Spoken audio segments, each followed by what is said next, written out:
Catherine's feelings for the two Salvatore brothers are eerily similar to Elena's. She clearly favors Stefan, but she can't help but care about Damon too. Is this just a random coincidence? Or a deliberate storytelling choice to emphasize the doppelganger fate we keep hearing about? This is 100% a deliberate setup. No coincidence at all. First off, doppelgangers in the Vampire Diaries aren't just lookalikes. They're walking, breathing echoes of fate. Katherine and Elena share more than a face. They share the same emotional core when it comes to Stefan and Damon. Why? Because the writers use this similarity to drill home the idea of destiny repeating. Stefan represents safety, redemption, that quiet stability both women crave deep down. He's the one who makes them feel seen, not just as a doppelganger, but as a person. Damon, on the other hand, is chaos, passion, the dangerous thrill they can't ignore. He challenges them, pushes their limits, and that raw connection is something neither Katherine nor Elena can walk away from. It's not that they choose the same men, it's that their doppelganger souls are drawn to the same duality in the Salvatores. This choice also ties back to the show's bigger themes, how fate and free will clash. Katherine tried to fight her feelings, to use the brothers for her own gain, but she still cared. Elena embraced her feelings, chose love over fear, but the pull? It's the same. So yeah, it's absolutely an intentional nod to doppelganger fate. It's what makes their love triangles feel so intense and meaningful, not just repetitive. The writers aren't rehashing the same story. They're showing how fate lingers, how even different people with the same face are bound to face the same emotional crossroads. That's the genius of it, really. From a full-on villain in season 1 to a redeemed hero later on, Damon's inconsistent behavior, sometimes kind, sometimes brutal. Is this a recovery of his humanity or just a plot roller coaster? It's 100% a genuine recovery of his humanity, and writing it off as a plot roller coaster misses the whole point of his character. Let's break it down. First, Damon was never a pure villain. He just used cruelty as a shield. Deep down, he had humanity, but he buried it after years of feeling abandoned and unlovable. His inconsistency isn't bad writing. It's the reality of growth. Recovering your humanity isn't a straight line. It's 2 steps forward, 1 step back. Elena didn't fix him overnight. She gave him a reason to want to be better. But old habits die hard. So when he's kind, it's because he's choosing to act on that humanity. When he's brutal, it's because that's his default. The part of him that's scared, angry, or trying to protect the people he loves. Think about his relationship with Stefan, too. Their brotherly bond pushed him to be better, but it also brought out his jealousy and resentment. That back and forth is what makes his journey feel real. He's not a hero who suddenly turns good. He's a man who's fighting every day to overcome his darkest impulses. By the end, his redemption isn't about being perfect. It's about choosing love over hate, sacrifice over selfishness. The plot roller coaster idea ignores how much care went into his arc. It's not random, it's the messy, honest story of someone reclaiming their humanity. And that's exactly why Damon is such a beloved character. His growth feels earned, not forced.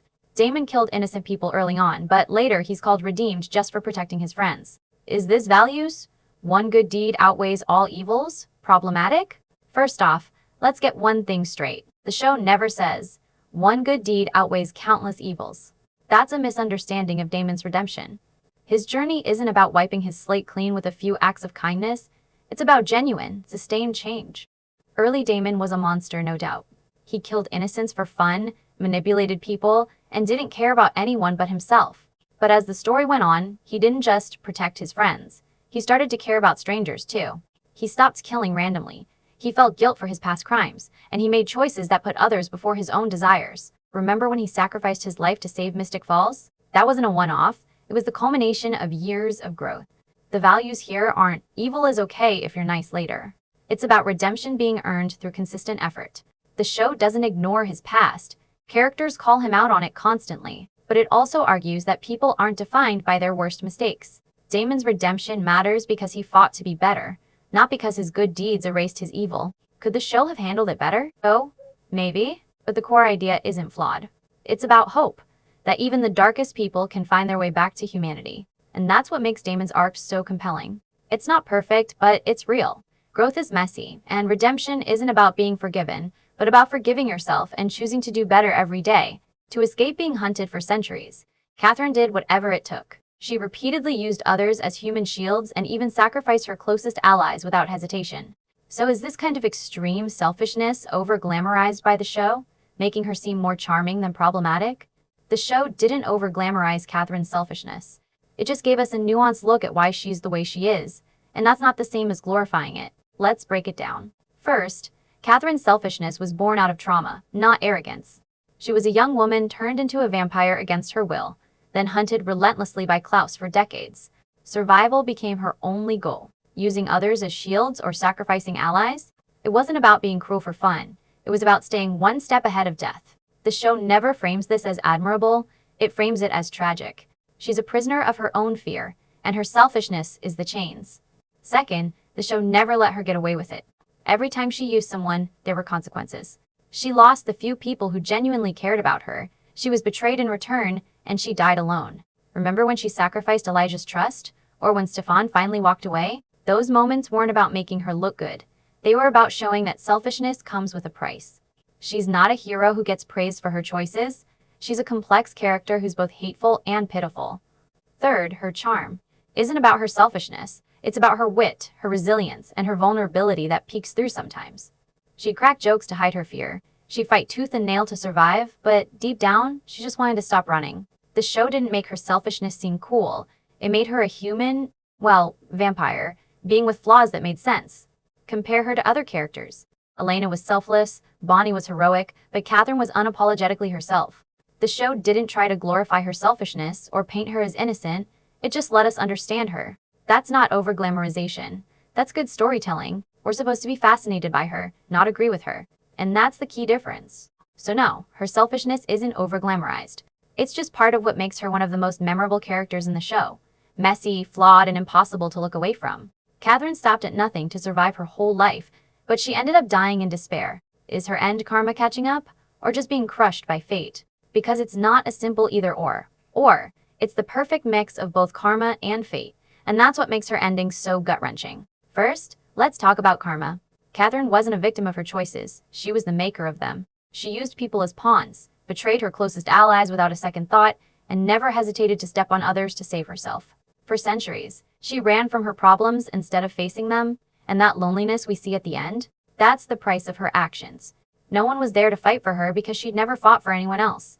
She pushed away every chance at connection, and when she needed help the most, there was no one left. That's karma, her own selfishness coming back to bite her. But here's the flip side, fate never gave her a fair shot. Let's not forget how her story started. She was a young woman turned into a vampire against her will, then hunted relentlessly by Klaus for decades.